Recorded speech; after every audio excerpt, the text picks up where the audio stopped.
পালা আসুন সব आपका আজকু নয়া এক জায়গা আপনার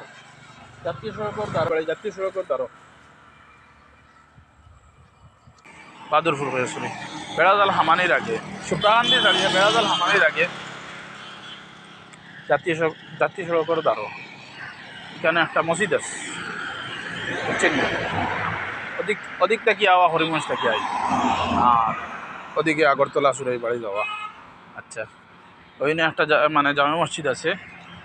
মানে ভিডিও করার মকসুদ ওটাও আর কি কোনো সময় মানে জার্নির সময় ট্রাভেলিংয়ের সময় মহিলা মানুষ লগে তখন নমাজর অফ মিস হয় বা নমাজ পড়তে অসুবিধা হয় বেটি মানুষে যার লাগি মানে মহিলার লাগে নমাজের ব্যবস্থা করা হয়েছে কেন বুঝছেন না মহিলাদের জন্য নামাজের পৃথক ব্যবস্থা আছে বেটি মানুষের নমাজ পড়তে পারবা হজরত আলী জামে মসজিদ তাহলে আমারটা দেখাই রাখি আপনি তো ও মসজিদ খাস চলের মসজিদের ওকে ভালো থাকবা লগে থাকবা সবসময় লাইক কমেন্ট শেয়ার বেশি বেশি করে করবা আর কিতা ভিডিও লাগে জানাইবা যাই আর অধিক থেকে অধিক হইলাম কি আর ভিডিও এগু বানাই ও মসজিদ আপনার মসজিদ অজুর ব্যবস্থা আছে ল্যাট্রিন বাথরুম সব